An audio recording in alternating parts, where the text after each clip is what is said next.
পুঁই শাক আর শুটকি দিয়ে এমন মজার রেসিপি হতে পারে সেটা হয়তো অনেকেই জানেন না। একবার এই রেসিপি ভাতের সাথে মেখে খেলে কেন বারবার খেতে ইচ্ছে করবে সেটা আজকে রেসিপি দেখলেই বুঝতে পারবেন। চলুন একদম সহজভাবে বানিয়ে ফেলি এই অসাধারণ পুঁই শাক শুটকির ভর্তা। হ্যালো এভরিওয়ান, আসসালামু আলাইকুম, welcome back to my channel. তা আমি কতগুলো পুঁই শাক নিয়েছি দেখেন, ডাঁটা সহ নিয়েছি, পাতা অনেক আছে, বড় বড় পাতা। আমার পাতাগুলোই লাগবে আজকে রেসিপির জন্য। ডাঁটা থেকে পাতাগুলো সরিয়ে নিচ্ছি দেখেন। এই তো আমার এইভাবে আমি পাতাগুলো সরিয়ে নিব সবগুলো। তো আমি এক মুঠো মতো একটু বেশ কিছুই পাতা নিয়েছি, একদম ফ্রেশ।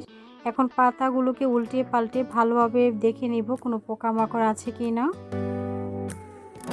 তো এখন এগুলোকে ভালোভাবে ধুয়ে নিব আমি একটা একটা করে। এই তো আমার ধোয়া কমপ্লিট হয়ে গেছে, আমি অফ ক্যামেরায় ধুয়েছি। এখন আমি এগুলোকে কুচি করে কেটে নিব। দেখে নিশ্চয়ই বুঝতে পারছেন কেমন কুচি করছি। একদম ভালোভাবে কুচি করলে রেসিপিটা খুব ভালো হবে, দেখতেও সুন্দর হবে, খেতেও দুর্দান্ত হবে। তো আমার পুঁই শাকগুলো কাটা হয়েছে, এখন আমি তুলে নিচ্ছি। এই রেসিপির জন্য লাগবে আমার 10-15টা মতো শুকনো লাল মরিচ। এগুলো 10 মিনিটের মতো ভিজিয়ে রেখেছিলাম, এখন নরম হয়ে গেছে। একটা পেস্ট বানিয়ে নিব। আপনারা শিলপাটায় বা ব্লেন্ডারে যেভাবে হোক পেস্ট করে নেবেন। দেখেন আমি কেমন পেস্ট করেছি।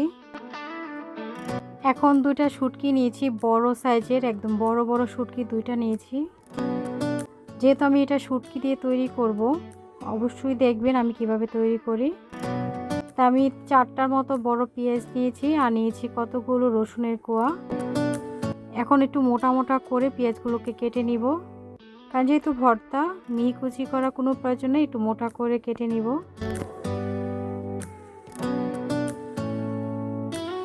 অবশ্যই রেসিপিটা ফুল দেখবেন, তাহলে বুঝতে পারবেন কিভাবে কি করেছি। তা আমার পেঁয়াজ কাটা হয়েছে, এখন আমি তুলে নিচ্ছি। এখন চলে যাব মূল রান্নায়। প্যানের মধ্যে দিয়ে দিলাম সরষের তেল, যেহেতু ভর্তা ভাজি করব অবশ্যই সরষের তেল দিব।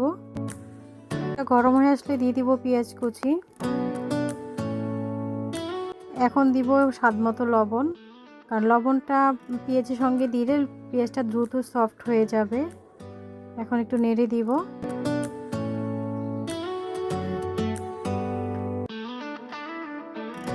এই তো আমার পেঁয়াজটা সফট হয়েছে, এই পর্যায়ে দিয়ে দিব মরিচ বাটা।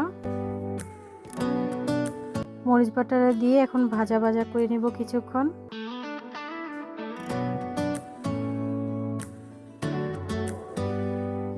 এই পর্যায়ে দিব শুটকি, আমি ধুয়ে ভালোভাবে বেটে নিয়েছি।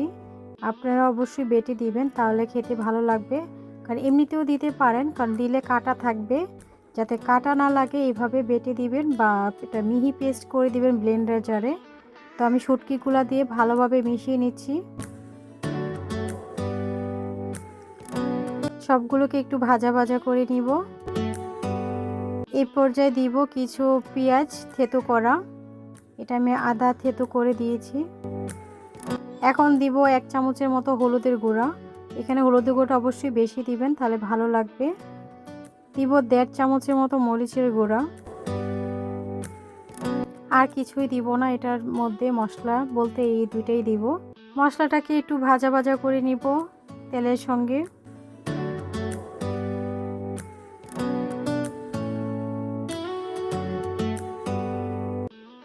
এই তো আমার মশলাটা ভাজা ভাজা হয়েছে। এ পর্যায়ে দিব অল্প একটু পানি। মশলাটাকে কিছুক্ষণ সিদ্ধ করে নিব পানির সঙ্গে, তাহলে মশলাটা খুব ভালো সফট হবে, একদম গ্রেভি গ্রেভি হবে। এই তো এখন নেড়ে দিচ্ছি।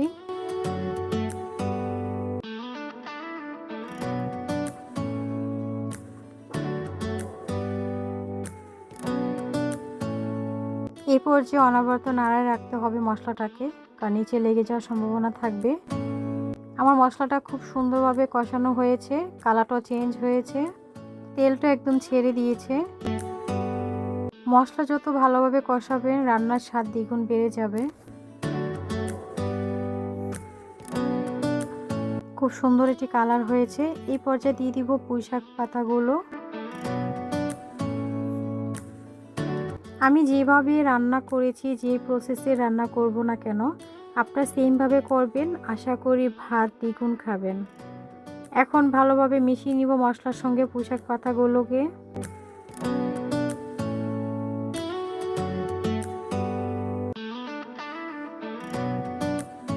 এই পর্যায়ে ঢাকা দিয়ে ঢেকে রাখবো কিছুক্ষণ। পুঁইশাক পাতা সিদ্ধ রাখ পর্যন্ত ঢাকনাটা ঢেকে রাখবো।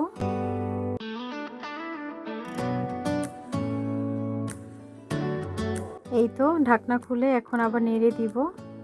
এটা একদম নরম সফট হয়ে গেছে। পুঁইশাক পাতাগুলো প্রায় 60% মতো সিদ্ধ হয়ে গেছে, কারণ পুঁইশাক পাতা সিদ্ধতে বেশি সময় লাগে না।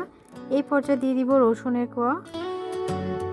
রসুনটা পরে দেওয়ার কারণ হচ্ছে, কারণ রসুনটা যখন আগে দিবেন তাহলে সিদ্ধটা বেশি হয়ে যাবে, কারণ আদা সিদ্ধ রসুন থাকলে খেতে খুব ভালো লাগে, এই ভর্তাটার সঙ্গে খুবই মজা হয়। তা আমি ভালোভাবে মিশিয়ে নিচ্ছি রসুনটাকে। এরকম একটি ভর্তাবাজি যদি হয়, ভাত বেশি খেতে পারবেন না। আমি তো অবশ্যই আপনাকে দেখাবো কতটা লোভনীয় হয়েছে একদম কাছ থেকে। এখন ঢাকনাটা ঢেকে রাখবো 5 মিনিটের জন্য। এই তো 5 মিনিট পরে ফিরে আসলাম। কতটা সুন্দর কালার হয়েছে আমার রান্নার। কি লোভনীয় খাবার! এই খাবার হলে সবাই অনেক মজা করে খাবে, আর সবাই খুব প্রশংসা করবে এরকম একটি মজার খাবারের জন্য। খুবই সুন্দর। এভাবে কিছুক্ষণ নাড়ায় রাখবো, একটু পরপর নাড়ায় রাখতে হবে।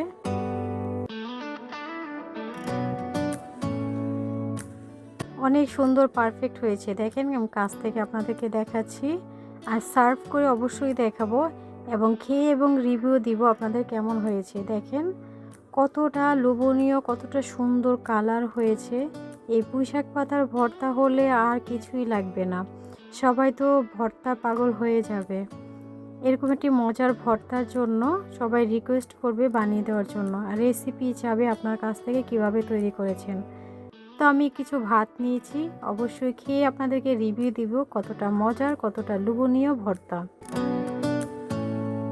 এই তো মেখে নিয়েছি, বিসমিল্লাহ।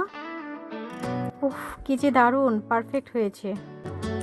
আমার রেসিপিটা যদি ভালো লাগে লাইক কমেন্ট শেয়ার করবেন, সাবস্ক্রাইব করে অল অপশন চালু রাখবেন, ভিডিও ছাড়ার সঙ্গে সঙ্গে আপনার ওখানে নোটিফিকেশান চলে যায়।